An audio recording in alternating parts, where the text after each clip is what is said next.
할렐루야. 사랑하는 여러분들,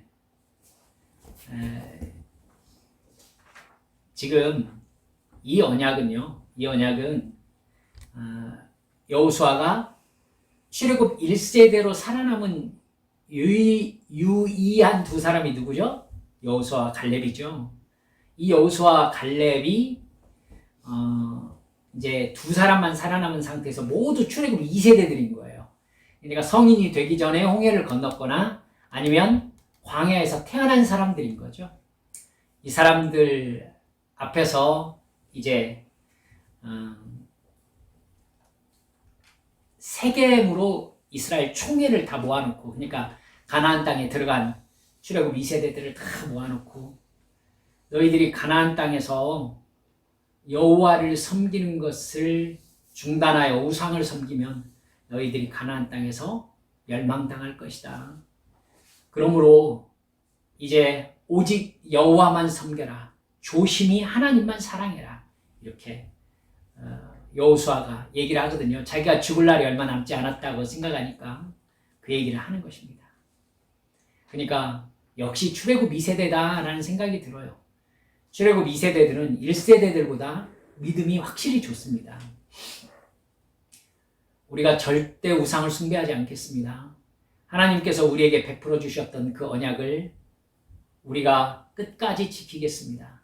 우리에게 기적을 베풀어 주셔서 우리에게 가나안 땅을 주신 하나님을 우리는 기억하고 있습니다.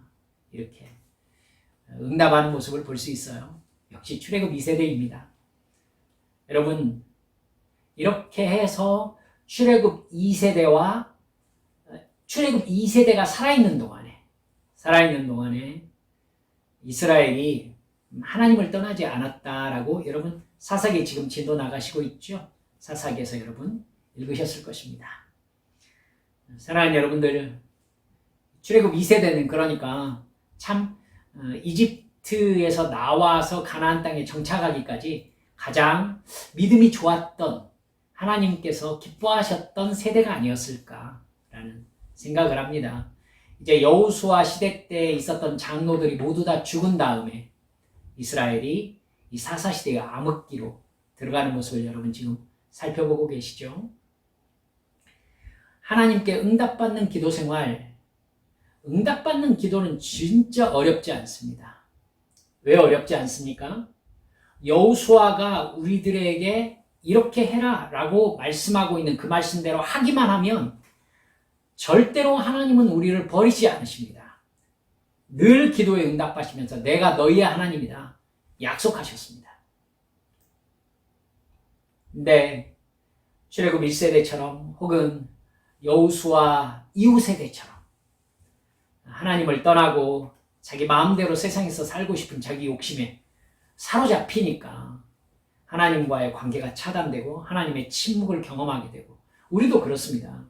우리의 욕심대로 살아가려고 마음먹고 있고, 이제 하나님께서 우리에게 하라고 말씀하신 하나님을 사랑함으로 섬겨라, 이웃을 내 몸과 같이 사랑해라 라고 하신 그 말씀대로 살지 못하고 나의 욕심대로 하나님의 뜻과 이웃과 함께 더불어 사는 이 사랑의 삶을 버렸을 때 우리도 또한 하나님의 침묵을 경험하게 되는 것입니다. 물론 하나님께서 침묵하시는 경우에 있어서 그것이 하나님의 징계나 하나님의 진노하심이 아닌 경우도 여러분과 살펴보았지만은, 본질적으로 우리가 하나님께서 침묵하시는 부분에 있어서 영적으로 민감해야 영적인 길을 올바로 걸어갈 수가 있다는 것을 잊지 않으시기를 바랍니다. 오늘은 영적 교통의 장애물 제거라는 장애물 제거하기 두 번째 시간으로 살펴보고자 합니다. 저번 주에도 이렇게 A, B, C, D 이렇게 네 가지 해가지고는 살펴보았습니다만, 다시 언급하기는 시간이 좀 많이 걸리니까 여러분 좀 잊어버리지 마시고, 하나님과 나와의 관계에서 영적으로 방향을 잃어버리는 상황이 위험하거든요. 그렇게 방향을 잃어버리면 무엇을 기도해야 될지 모른다는 것이 이게 진짜 위험한 일입니다. 기도는 하는데 내가 무슨 기도를 해야 되는지에 대해서 결정을 못 하겠는 거예요. 또 이걸 모르면은 어떤 기도를 할 때 막 진짜 벽에 부딪힌 것 같은 느낌이 들 정도로 막막한 느낌 앞에 설 때가 있습니다. 하나님께서 우리에게 침묵하실 때 사랑으로 응원하시는 침묵이신지, 아니면은 그 길이 아니야 라고 하면서 우리에게 징계하시려고 입을 다물고 계시는 것인지, 이거 깨닫지 않으면은 우리는 하나님의 침묵 속에서 방황하게 됩니다. 그래서 하나님과 나와의 관계에서 장애물이 될 수 있을 만한 것에 대해서 민감하게 깨어 있어야 내가 지금 어떤 증상이다, 여기에 대한 이런 처분을 해야 되겠다, 성령께서 뭐라고 하시는가 듣고 처분을 하고 하나님 앞에 나와 하나님과의 관계를 올바로 세울 수 있게 되는 것이죠. 여러분, 다섯 번째요. 하나님과의 관계에 있어서 혼돈이라는 장애물이 있습니다. 여러분, 이게 의외로 영적으로 이러한 상태에서 기도가 중단되는 경우가 참 많습니다. 그러니까 혼돈이라는 장애물 여러분 쉽게 넘기시면 안 됩니다. 쉽게 넘길 장애물은 없습니다만은, 기도하는 동안에요, 주기적으로 혼란스러워지거나 잡다한 생각들이 홍수처럼 밀려와가지고 갑자기 생각이 막 섞여버리는, 소용돌이 치는 것 같은 느낌이 들 때 혹시 경험하셨습니까? 그래서 쉬 말해서 이러잖아요. 기도줄이 안 잡힌다고. 그래서 기도하려고 앉았는데 머릿속만 복잡하고 뭘 어떻게 기도해야 될지 모르는 이런 상황에 놓이게 될 때가 전 종종 있었습니다. 그럴 때는요, 갑자기 머릿속이 텅 비거나 또 깜깜해지는 느낌이 들 때도 있습니다. 그러면 기도 내용을 여러분 분명히 내가 혹시나 그럴 줄 알고 기도 제목을 자꾸 들었잖아요. 그런데 내가 생각하고 들어왔던 기도 제목도 잃어버리는 경우가 있어요. 내가 분명히 무슨 기도를 시작했고 어떤 기도가 진행 중이었는데 내가 지금까지 무슨 기도를 했는지를 모르겠는 거예요. 여러분, 제가 중학교 때부터 매일 이렇게 하나님 앞에 기도해 오고 있는데요, 이런 일이 정말 자주 닥칩니다. 네. 그렇게 되면 내가 지금 제대로 기도하고 있는지라는 생각이 드는 순간 기도하고 싶은 마음이 뚝 떨어져 버려요. 그래가지고 오늘은 기도가 힘드네, 안 되네 하고 그냥 눈을 떠버리는 거죠. 그래가지고 그냥 그만해요 오늘. 여러분, 그 마음은요, 내 마음의 방황을 내가 지켜보지 못하겠는 거예요. 어떻게 해결해야 될지 잘 모르겠는 거죠. 그러면 그날 기도를 실패하게 됩니다. 제가 여러분께 가르쳐 드린 적이 있어요.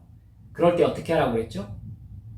그 자리에 앉아서 내가 약속한 기도 시간 동안에 기도가 안 나오더라도 그냥 있으라고 그랬잖아요. 그렇죠? 그냥 있으라고. 눈 감고 그냥 있어요. 그리고 혼란을 느끼면 그냥 혼란을 좀 느끼세요. 그래야 성령님께서 주시는 영적인 분별력이, 이런 기도 자리에 있어야 성령님께서 뭐라고 하시죠. 안 하고 그냥 일어나서 나가버리면 어떻게 돼요? 그럼 성령님께서 말을 못 하시잖아요.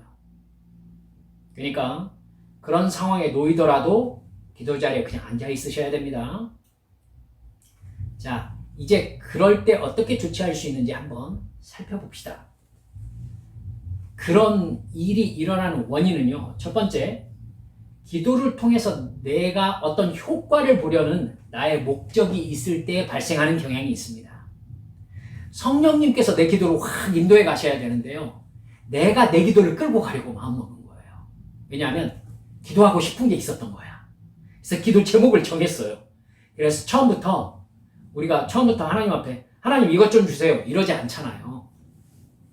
내가 이거 달라고 해야지 하고 마음을 딱 먹고 기도 자리에 딱 앉아가지고, 하나님 저를 구원해 주셔서 감사합니다, 이렇게 기도를 시작하는 거죠. 하나님 오늘도 지켜주시고 오늘 저에게 평안을 주셔서 감사합니다.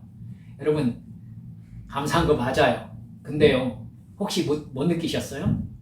내가 기도하고 싶은 어떤 다른 기도 제목을 놔두고요, 하나님 앞에 하나님 저를 사랑해 주셔서 감사합니다 이렇게 기도를 시작하잖아요. 그러면 하나님께서 너 지금 네가 하고 싶은 말 있지? 이렇게 마음속을 훅 파고 들어오시는 경우가 있어요. 마치 하나님 기분 좋게 해서 내가 원하는 걸 받아내려고 하려는 내가 그런 의도를 가진 건 아니었는데 그 모양이 되는 거예요. 사랑하는 여러분들 경험하셨겠지만 하나님은 그런 거 되게 싫어해요. 내가 진짜 하고 싶은 말 놔두고 앞에서 하나님 막 이렇게 비유 맞추려는 듯이 뭐 말 앞에 막 늘어놓는 거예요. 하나님 많이 싫어해요. 그래서 하나님이 그때 침묵해 버리시면요, 갑자기 기도 방향이 확 사라져 버려요. 그래가지고 내가 기도하면서도 내가 기도하는지 허공에다 대고 지금 말하는지 방향이 사라져 버리는 거예요. 여러분, 그건 기도의 본래 목적에서 벗어납니다. 기도가 뭐예요? 하나님과 사랑의 관계를 나누는 거예요. 내가 하나님께 이렇게 하려고 내 계산을 한 그런 기도는요, 하나님에게서 뭔가를 타내려고 하는 거잖아요. 그러면 엄밀하게 얘기하면 하나님을 이용하려고 하는 거라고요. 사랑이 아니에요. 그러니까 그런 종류의 생각이 딱 들어오면 하나님은요, 되게 민감하세요. 하나님은 사랑에 있어서는 아주 민감해요. 민감해요. 만약에 제가 그냥 쉬하는 얘기로 이렇게 얘기해 봅시다. 제가 바깥에서 이렇게 들어왔는데 제 아들이나 딸이 말을 꼬면서 아빠 하면서 이렇게 궁뎅이를 꼬면서 아빠 오늘 얼마나 힘드셨어요? 그러면 제 머릿속에 무슨 생각이 들겠어요? 얘가 평소에 늘 이래왔으면 오 하고 그냥 제가 반응을 하겠죠. 근데 평소에 안 그랬어. 근데 갑자기 아빠 하면서 이렇게 허리를 꼬아요. 그러면 그 다음 하고 싶은 얘기가 뭔지가 궁금하겠죠. 그리고 그 얘기를 듣고 보니까 앞에 아빠 하고 꼬았던 게 나를 사랑해서가 아니라 자기가 원하는 것을 받고 싶었구나 라는 생각이 들면 마음이 상하겠죠. 사랑은 여러분 반드시 명심하세요. 절대로 하나님과의 관계에서도 그렇고 사람의 관계에서도 그렇고 내가 원하는 것을 얻기 위한 방법으로 활용되면 안 됩니다. 알겠죠? 사랑이 아니에요. 내가 원하는 걸 얻기 위한 방법으로 사랑이라는 느낌을 활용하지 마세요. 하나님은 그거에 대해서 아주 질색이라고 하십니다. 아시겠죠? 오히려 하나님께서 마음을 살펴보신다고 하신 사람들이 있어요. 누구죠? 마음이 상한 자에게 주는 가까이 하시고 진심으로 통회하는 자의 기도를 들으시는도다. 오히려 하나님은 진실하게 상한 마음으로 주님 앞에 나오는 사람을 더 좋아하십니다. 그러니까 기도의 방향이 확 사라져버렸다라고 생각이 될 때에는 사실은 내가 바라는 걸 마음에 감추고 의뢰해야 되는 기도의 서두를 꺼내지 않았는가 다시 한번 생각해 보세요. 아시겠죠?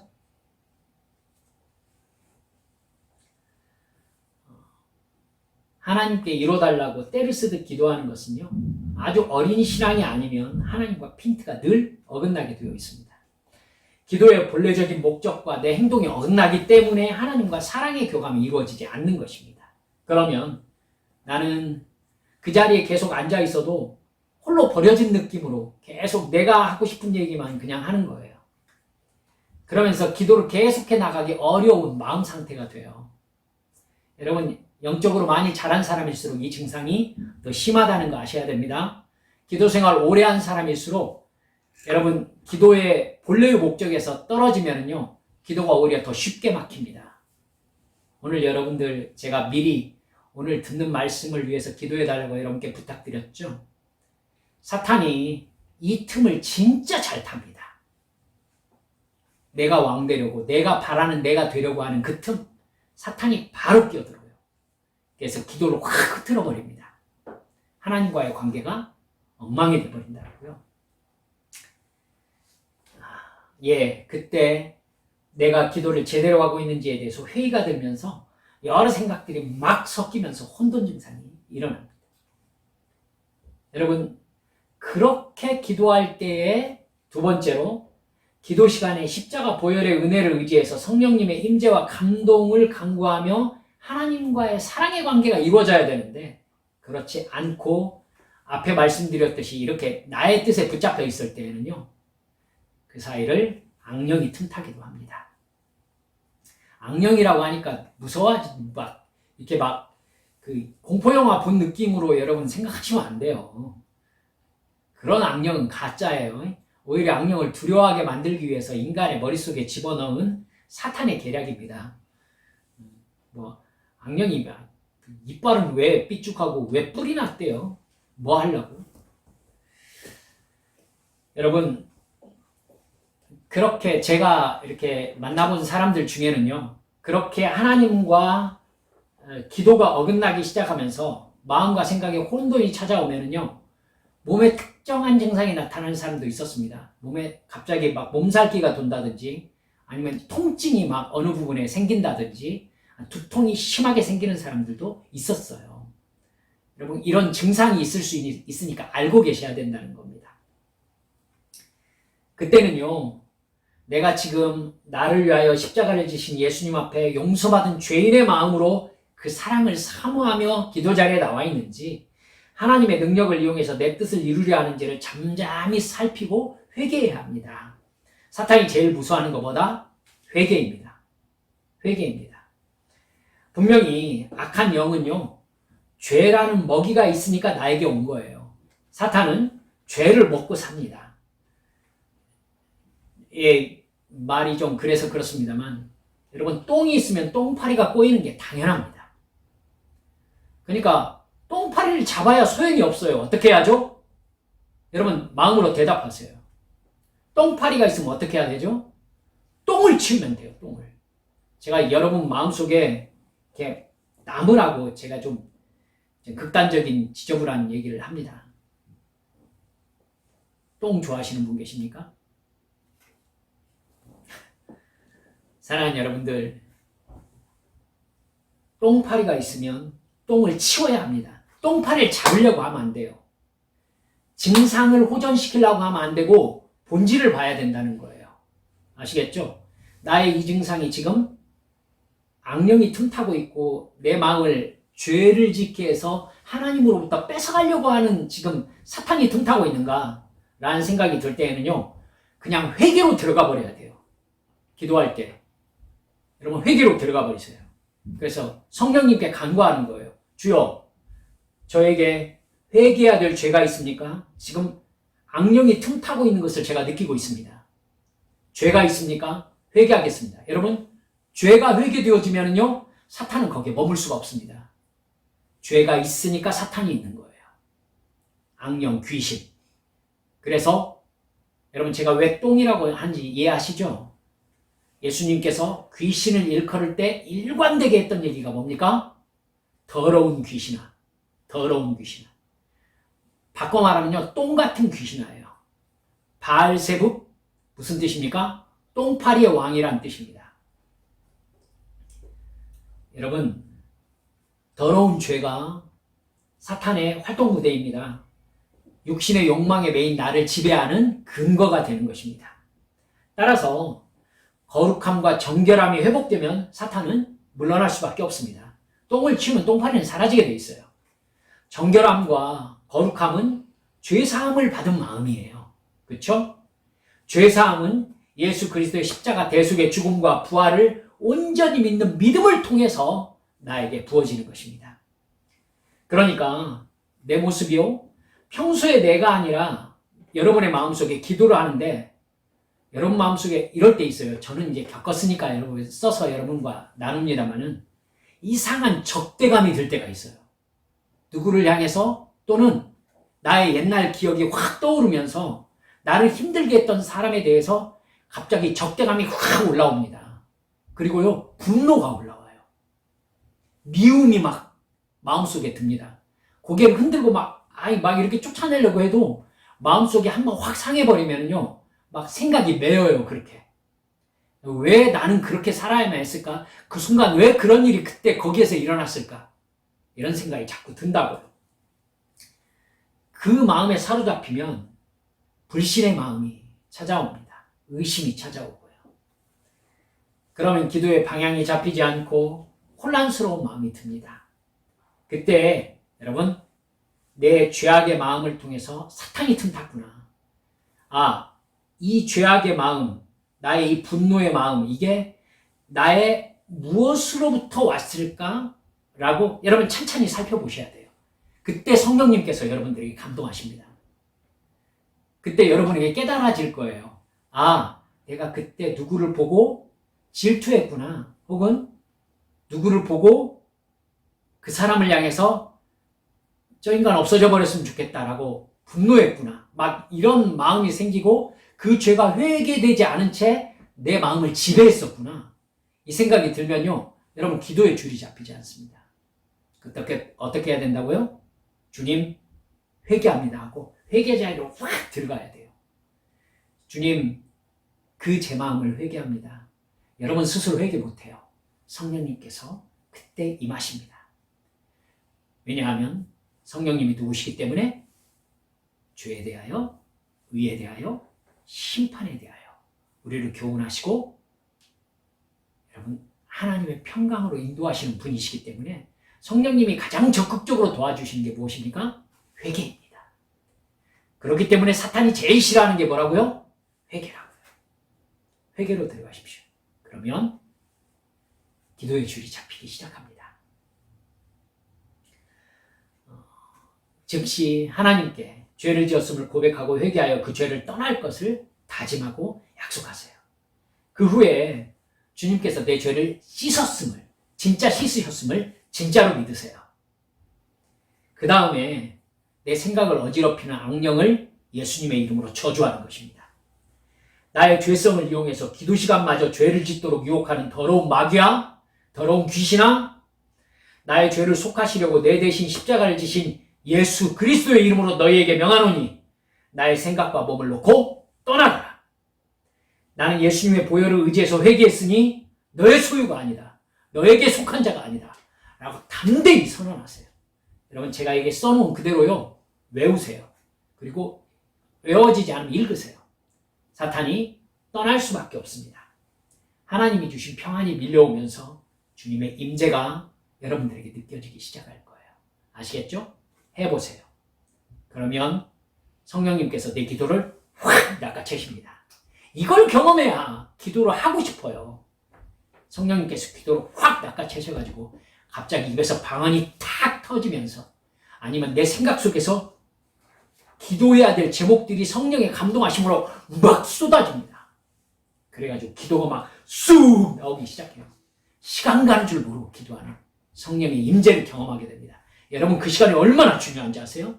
그때 성령님께서 나의 문제를 잡으시고 나의 육체의 병을 잡으시고 나의 영의 문제를 해결해 주십니다. 여러분 그러니까 성령의 임재 안에 붙잡혀서 기도하는 기도 시간, 주님께서 나에게 복을 부어주시는 시간인 줄 믿으시기 바랍니다. 할렐루야. 자, 6번째, 악한 영에게 속은 마음이 하나님과 나의 관계를 막는 장애물입니다. 여러분, 내 스스로 인식하지 못했을 어린 시절의 고통이 있어요, 여러분. 그 트라우마라고 하면서 뭐 이렇게 상처를 다루는 것이 내적 치유의 심리학적 근거를 가지고 있기 때문에 저는 상처라는 말을 쓰는 걸 좋아하지 않습니다. 근데 적당한 말이 없어요, 또. 네. 여러분, 문제는 뭐냐면요.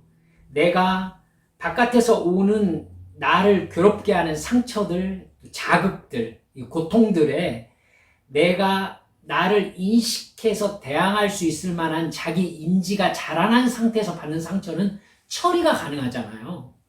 그런데 너무 어렸을 때 그냥 어른들이 나에게 하는 이야기들이나 어른들이 만들어 놓은 상황, 어른들의 말에 대해서 나는 아무 말도 할 수 없고 그냥 저항할 수 없이 그냥 당해야 되는 그러한 어릴 때가 있잖아요.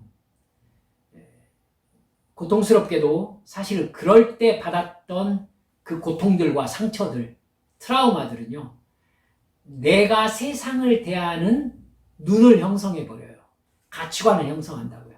이건 나도 모르게 형성되어 버린 것이기 때문에 어른이 되어서도 이게 문제다라고 캐치하기가 쉽지가 않아요. 여러분도 이제 그런 부분에 있어서 좀 개념이 생기셨을 거예요. 우리 한빛 성도들은 그런 부분에 대해서 좀 이제 성령님께서 의식을 좀 깨워주시는 것이 저는 느껴지더라고요. 여러분, 그렇게 내가 나를 인지하지 못했을 때 내가 받았던 상처로 인해 생긴 나 자신, 이건요, 예수 안에서 자라가면서 싸워야 될 자신의 모습을 형성하게 됩니다. 싸워야 될 자신. 여러분, 예를 들어서 폭행을 당하면서 자란 아이들이 있죠. 어른들은 그때 생각 없이 말 안 듣는다고 폭행하고, 아니면 막 마음에 안 든다고 바깥으로 내쫓아버리는 부모도 있고 그랬었잖아요. 우리 어렸을 때는. 그걸 당할 수밖에 없었단 말입니다. 근데 사람은요, 이렇게 풍선 이론 아시죠? 이쪽이 확 눌리면 어떻게 되죠? 반대편이 부풀어 오르잖아요. 여러분, 받은 대로 하게 돼 있어요. 받은 대로 하게 돼 있다고요. 내가 경험한 게 그게 나 자신이 되는 거예요. 그러니까 내가 자라서요, 나도 모르게 부모가 나에게 했던 그 마음대로 나를 대하던 그 모습 그대로 내가 내 자식에게 대하는 경우가 있다고요. 여러분, 그러면 돼요, 안 돼요? 이게 쌓이면은요, 쉽게 얘기해서 그게 실제로 있다는 게 아니라요, 대를 이어서 가정의 저주가 되는 것입니다.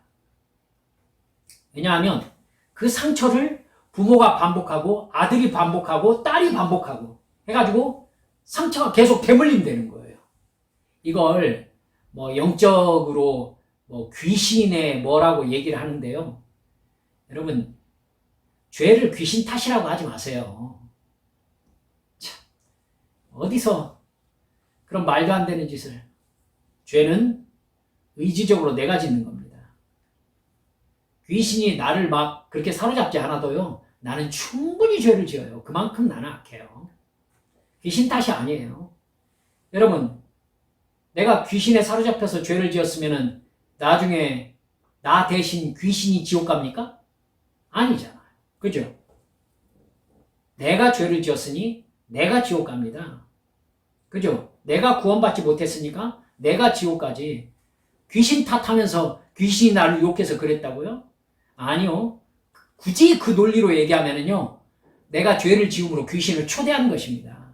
그러니까 다른 사람들이 이것과 다른 이야기를 하거든 그거가 성경적이 아니다라고 보시면 틀림없습니다. 아시겠죠?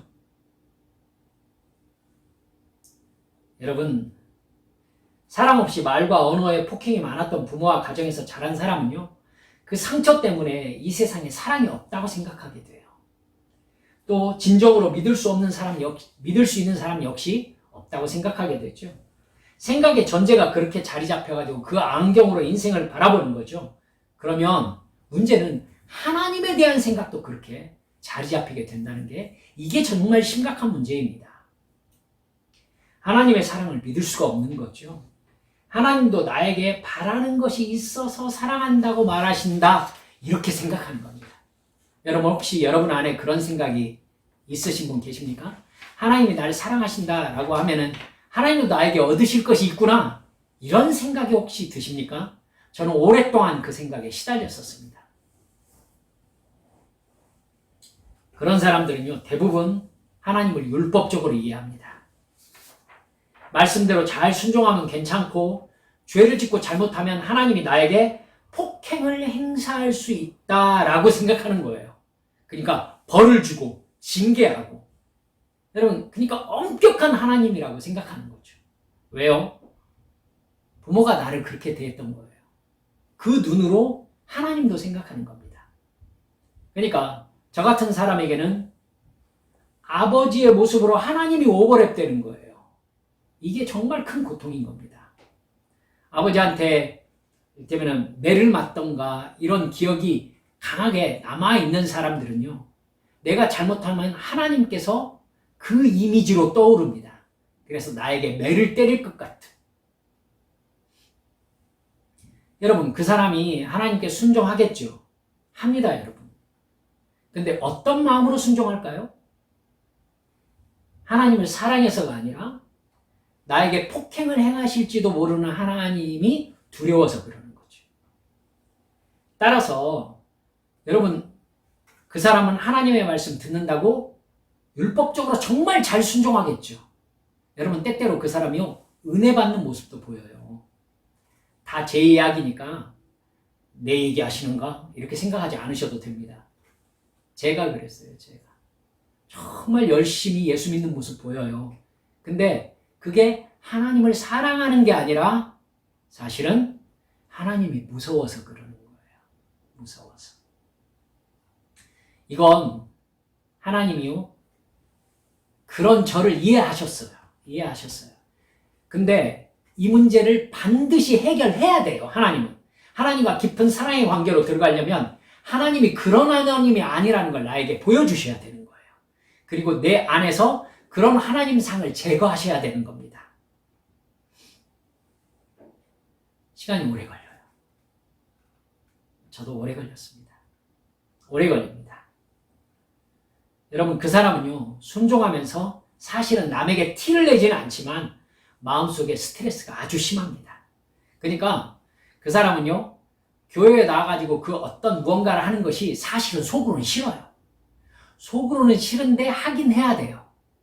그리고 적당히 하면은 하나님이 미워하시고 싫어하실 거라는 생각을 하고 있기 때문에 열심히도 해요. 여러분, 그러나 그 이면에 반항심이 감춰져 있는 거예요. 왜요? 잘못 걸리면 죽는 거죠. 이 마음이 있으니까 이거 안 하고 살 수 없는가?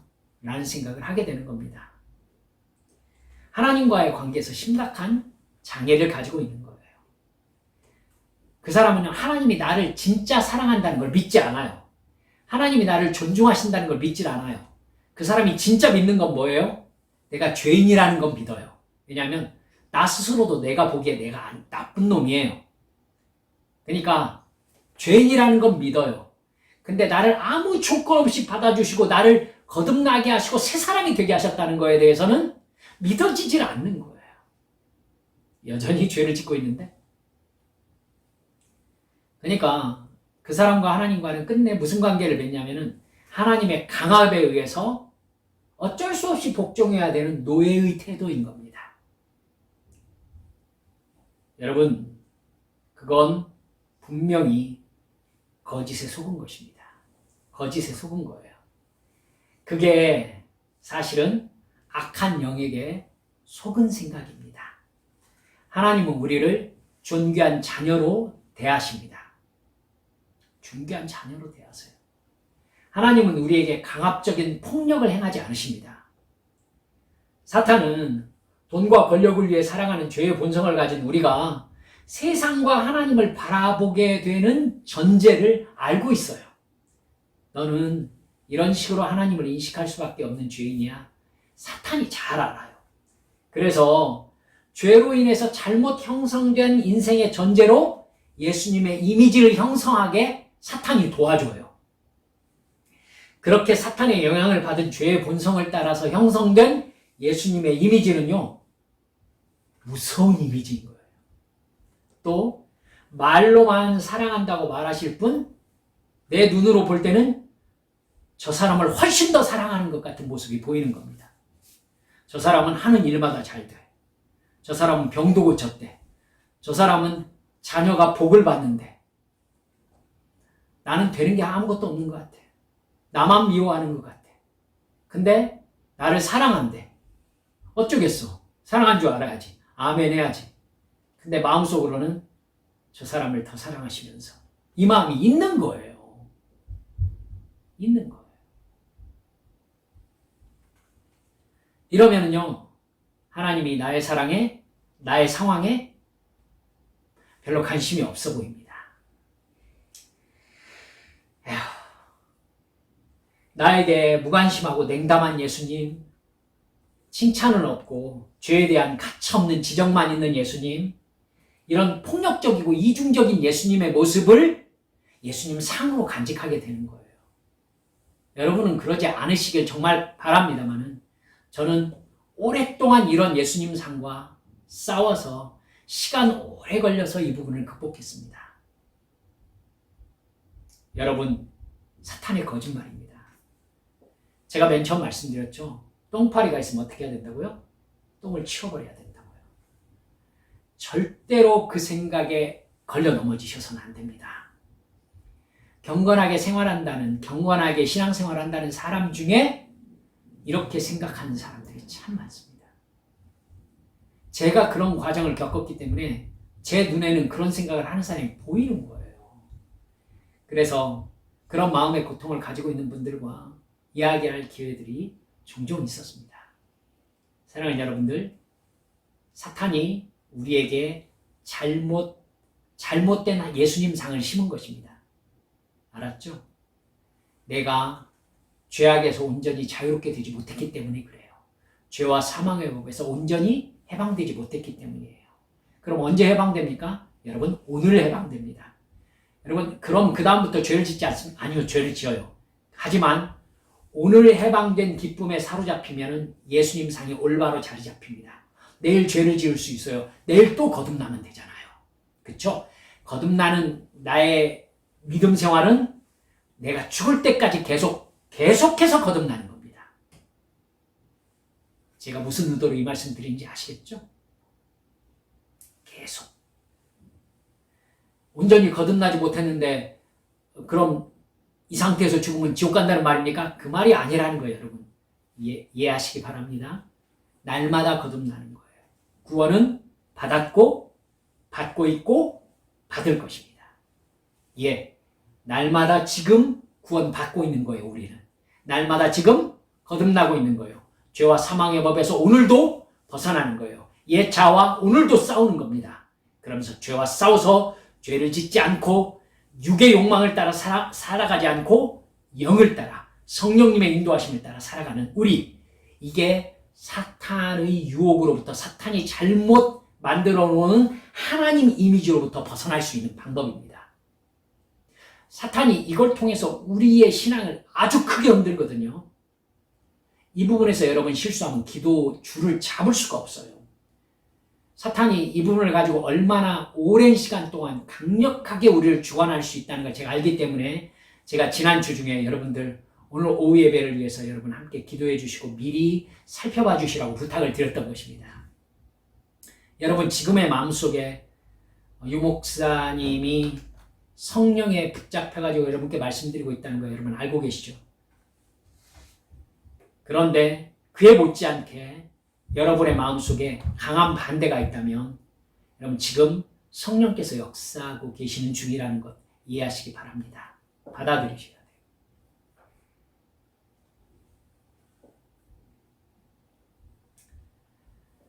여러분, 이렇게 억압받아온 사람들이 예수 안에서 올바로 세워지지 못하면 어디로 빠져나가는 줄 아십니까? 내적 치유로 빠져나가 버려요. 그래가지고 죄를 회개함으로 영의 문제를 해결하려고 하는 것이 아니라 심리학적 공감을 받음으로 내 문제를 해결하려고 마음먹어요. 여러분, 내적 치유가 교회 안으로 들어와서는 안 된다라고 제가 얘기하는 까닭이 무엇이냐면은, 내적 치유는 상처받은 나를 죄인으로 보지 않고 피해자로 보기 때문에 그렇습니다. 피해자로 보면은요, 너는 죄가 없어. 저 사람이 잘못한 거야.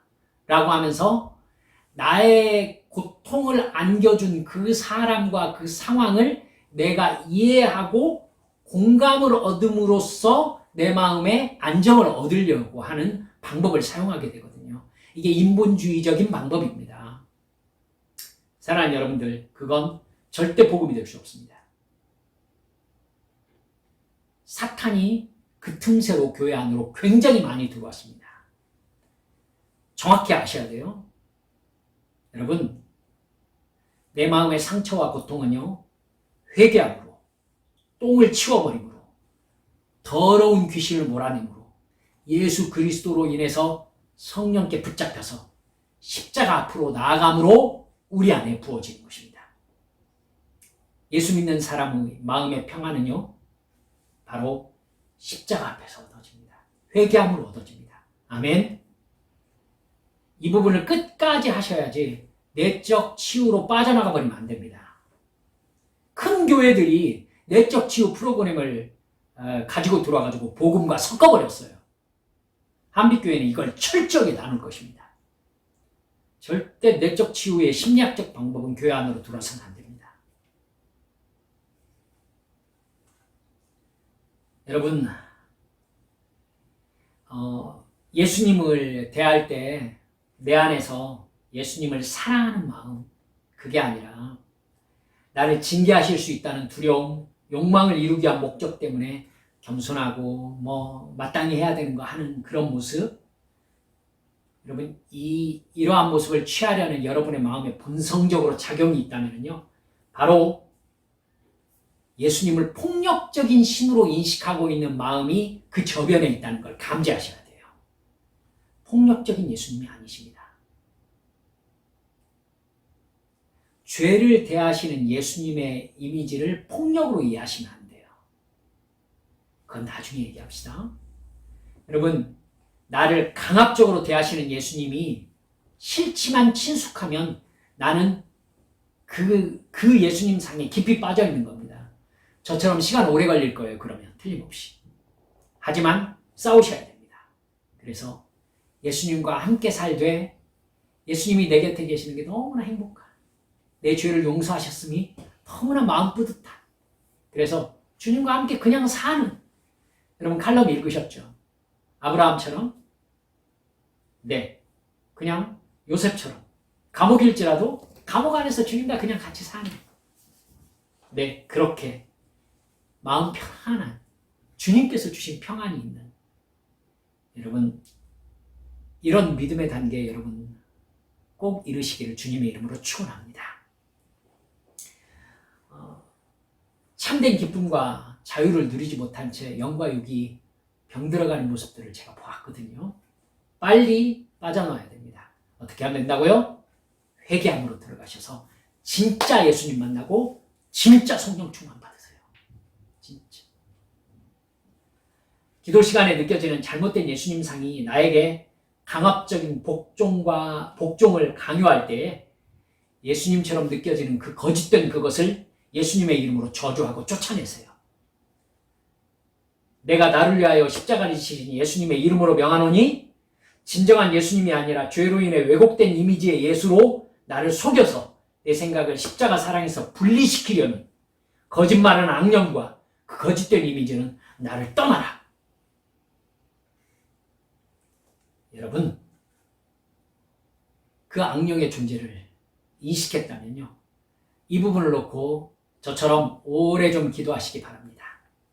틀림없이 그 거짓말, 예수님의 잘못된 이미지를요, 한두 개 심은 게 아닐 거거든요. 이게 가치관에 연관되는 부분이기 때문에 삶의 곳곳에 숨어 있어요. 기도하면서 성령님께서 내 영을 살려주실 거예요. 그래서 말씀하실 거예요. 여러분도 경험하실 겁니다. 성령님이, 승희랑, 야, 그거 아니야. 그게 예수님이 아니다. 어느 날 예수님이 무섭다거나 아니면 내가 안 좋은 일이 생겼을 때, 내가 무슨 죄를 지었나? 주님께서 나를 징계하시려고 하나? 하면서 두려운 마음이 확 들잖아요. 그게 주님께서 진짜 그러실 확률은 대단히 낮습니다. 내가 아주 그냥 주님을 떠나서 막 탕자처럼 방황하는 삶이었으면요, 주님이 주신 것들을 허랑방탕하게 다 날려버리면서 두려움에 사로잡힐 수 있어요. 그런데 내가 이렇게 우리 한빛 성도들처럼 성경 읽고 예수 믿으면서 예배하려고 하고 그러는데 어느 날 갑자기 기도하면서 혹은 안 좋은 일이 발생했다고 해서 하나님이 지금 내가 뭔가 크게 잘못해가지고 나에게 막 저주하시고 나를 징계하시려고 맘먹는 것인가? 그렇게 생각하시는가? 라는 생각이 딱 들거든. 사탄아 물러가라 이렇게 하세요. 우리 자식한테도 우리 그렇게 안 하잖아요. 자식이 잘못할 수 있죠. 때때로 아빠에게 방황할 수도 있어요.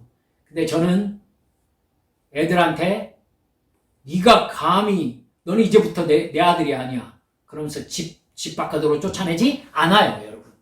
않아요. 인간도 안 하는 것을 하나님은 하신다고요? 절대 그런 하나님을 받아들이시면 안 돼요. 사탄이 거짓된 하나님상을 나에게 심으려고 하는 것입니다. 예수 이름으로 물리쳐버리세요. 아멘. 여러분, 제가 하나씩 간단하게 기억해 봅시다.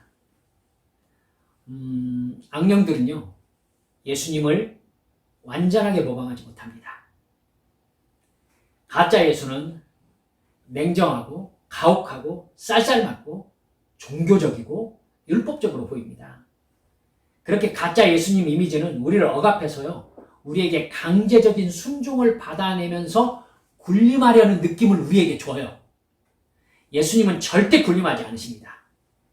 그러면 군림하려는 하나님이셨으면요, 예수님을 인간의 모습으로 이 땅에 보내셨을 리가 없어요. 그죠? 하나님이 오히려 저 위에서 하나님의 영광을 나타내버리면 오히려 모든 인간들이 복종할 거 아니겠어요? 근데 진짜 사랑하셨기에 예수님을 인간의 모습으로 이 땅에 보내신 것입니다. 절대로 하나님은 우리에게 강압적인 순종을 받아내시면서 군림하려는 신이 아니십니다. 아멘. 정말 중요한 부분이에요. 예수님을 그렇게 생각하면 사탄이 아주 좋아합니다. 예수님의 사랑을 믿을 수가 없기 때문에. 예수님이, 여러분, 내가 죄를 지었을 때 나를 미워하는 것 같은 느낌이 드세요?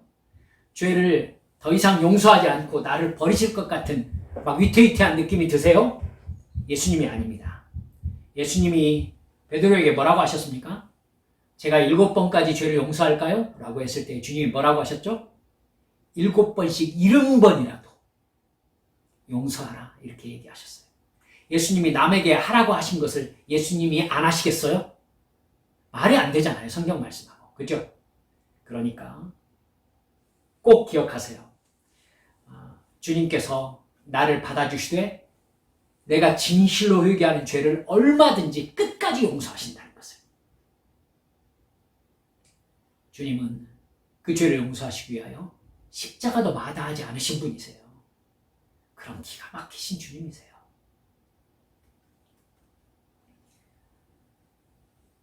여러분, 그렇게 우리가 가짜 예수를 느끼면요, 혹은 내가 마음 안에 그런 가짜 이미지의 예수님을 깊이 감추고 있다는 느낌이 들거든요. 그것을 드러내 주시라고 여러분 기도하세요. 기도하세요. 그걸 제거해 주시라고 기도하세요. 내가 인식하면 가능해요, 그게. 인식하지 못한 채 그렇지 하면서 받아들여 버리면 그 상태에 고착이 되거든요. 근데 그게 아니라 인식하고 주님 깨닫게 해주시고 바른 예수님, 성경에서 말씀하시는 그 예수님의 이미지가 내 안에 자리 잡히게 해주세요. 성령님의 도우심을 구하세요. 그러면 틀림없이 성령님께서 내게 지혜를 주십니다. 말씀을 떠오르게 하십니다. 아들아, 딸아, 그건 진짜 예수가 아니다. 물리쳐라. 예수 이름으로 물리쳐라. 여러분, 회개하면서 물리치면요, 사탄은 절대 그 자리에 있지 못합니다. 아멘, 할렐루야. 거짓 이미지들을 예수 이름으로 저주하고 성경의 진리이신 예수님으로 얼른 바꾸세요. 내가 죄를 지었을 때 나를 혼내시는 예수님이 너무나 당연하게 느껴지기 때문에 분명히 혼내실 때도 있어요. 하지만 내가 주님 잘못했습니다. 제가 그 죄를 떠나겠습니다. 저를 용서해 주십시오. 진지하게 진실하게 주님 앞에 회개하는 나에게 안 돼. 너는 버리장머리가 없어. 너 그거 뜯어 고쳐야겠어. 하면서 채찍을 휘두르시는 분 예수님 아니에요. 아멘? 예수님 아니에요. 예수님 아니에요. 사탄의 거짓말 쓰레기를, 똥을 치워버리시기 바랍니다. 그때 있을 곳이 없어진 악령들이 떠나가게 됩니다. 혹시 여러분 가운데 하나님께서 환상을 바라보는 은사를 주시는 분이 계세요. 그때 정말 유치하지만 검은색 옷을 입고 찾아오는 어떤 형태가 있거든.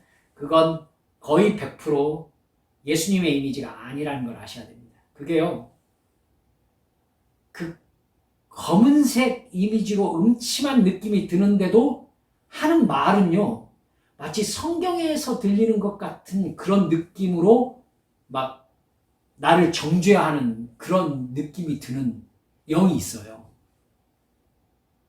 물리치세요. 내가 예수 이름을 명하노니 나에게서 떠날지어다. 악령아, 더러운 귀신아. 알겠죠? 내 마음을 도둑질하려고 찾아온 것입니다. 말씀을 맺을게요. 오늘 여러분들이 배운 것들이 실제 기도 생활에서 굉장히 중요한 부분이기 때문에 오늘 말씀이 끝난 다음에도 다시 한번 반복해서 되새겨 보시길 바랍니다. 예수님이 말이 없고 나 개인의 삶에는 무관심하고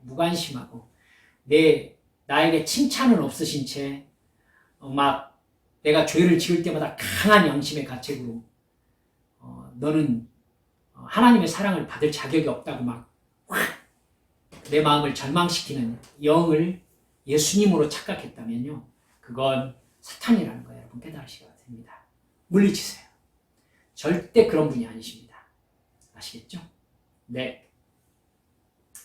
형식적인 종교 행위를 버리세요. 예배 시간이 진짜 기뻐야 돼요. 진짜 주님을 만나는 시간이 되어야 돼요. 알겠죠? 진짜 주님을 만나야지. 그냥 이거 안 하면은 이분이 또 나를 해코지 할까봐 이런 마음이 조금이라도 있거든. 주님 앞에 엎드려가지고 내가 거짓된 이미지의 예수를 섬기고 있었다는 것을 고백하고 그 문제를 해결하셔야 됩니다. 아멘. 할렐루야. 여러분, 이걸 성령님께서 도와주실 것입니다. 도와주십니다. 성경을 매일 읽으세요. 그래야 성경을 근거로 사탄이 만들어 놓은 예수님의 이미지와 비교해서 이건 사탄이 만들어 놓은, 사탄이 쌓아놓은 똥이구나 탁 치워버릴 수가 있게 됩니다. 사랑하는 여러분들, 기도합시다. 오늘 영으로 기도해 본 사람이 느낌직한 이야기들 여러분들과 나누었습니다. 제가 경험했기에 실제적으로 여러분들과 말씀을 드렸습니다마는 혹시 여러분들도 경험하셨거나 경험하지 못하셨다 하더라도 오늘 배운 말씀 여러분 마음 안에 깊이 담아두셔서 내가 어떻게 기도해야 되고 나의 영의 상태를 어떻게 진단해야 되는지 살필 수 있는 근거로 기억해 놓으셨으면 좋겠습니다. 기도할 때 주님, 제가 우리 주님 정말로 사랑하고 나를 진짜 사랑하시고 나를 얼마든지 받아주시고 나를 얼마든지 용납해 주시는 주님 앞에, 주님의 십자가 앞에서 내가 철저히 회개된 정결하신 영을 살게 해주시옵소서. 주님 앞에 통성을 기도하시겠습니다. 기도합니다.